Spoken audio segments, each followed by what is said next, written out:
एक बार एक आदमी को अपने गार्डन में टहलते हुए किसी टहनी से लटकता हुआ एक तितली का कोकून दिखाई पड़ा। अब हर रोज वो आदमी उसे देखने लगा और एक दिन उसने नोटिस किया कि उस कोकून में एक छोटा सा छेद बन गया है। उस दिन वो कहीं वहीं बैठ गया और घंटों उसे देखता रहा। उसने देखा कि तितली उस खोल से बाहर निकलने की बहुत कोशिश कर रही है, पर बहुत देर तक प्रयास करने के बाद भी उसे उस छेद से निकल नहीं पा रही वो। और फिर वो बिल्कुल शांत हो गई, मानो उसने हार मान ली हो। इसलिए उस आदमी ने निश्चय किया कि वो उस तितली की मदद करेगा। उसने एक कैंची उठाई और कोकून की ओपनिंग को इतना बड़ा कर दिया कि वो तितली आसानी से बाहर निकल सके। और यही हुआ, तितली बिना किसी और संघर्ष के आसानी से बाहर निकल आई, पर उसका शरीर सूजा हुआ था और पंख सूखे हुए थे।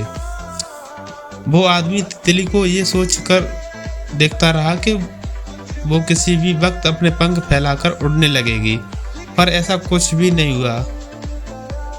इसके उल्ट बेचारी तितली कभी उड़ नहीं पाई और उसे अपनी बाकी की जिंदगी इधर उधर घसीटते हुए बितानी पड़ी। वो आदमी अपनी दया और जल्दबाजी में ये नहीं समझ पाया कि दरअसल कोकून से निकलने की प्रक्रिया को प्रकृति ने इतना कठिन इसलिए बनाया है ताकि ऐसा करने से तितली के शरीर में मौजूद तरल उसके पंखों में पहुंच सके और वो छेद से बाहर निकलते ही उड़ सके। वास्तव में कभी कभी हमारे जीवन में संघर्ष ही वो चीज़ होती है जिसकी हमें सचमुच आवश्यकता होती है। यदि हम बिना किसी स्ट्रगल के सब कुछ पाने लगें तो हम भी एक अपंग के समान हो जाएंगे। बिना संघर्ष या परिश्रम के हम कभी मजबूत नहीं हो सकते जितनी हमारी क्षमता है। इसलिए जीवन में आने वाले कठिन पलों को सकारात्मक दृष्टिकोण से देखिए। वो आपको कुछ ऐसा सिखा जाएंगे जो आपकी ज़िंदगी की उड़ान को पॉसिबल बना पाएंगे।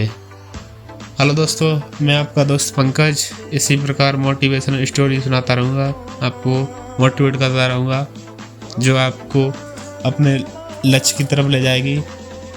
तो मैं आपको एक सुझाव दूंगा कि मेरे चैनल को रिक्वेस्ट करूंगा मैं कि मेरे चैनल को सब्सक्राइब करें, लाइक करें, कमेंट करना ना भूलें। जय हिंद दोस्तों।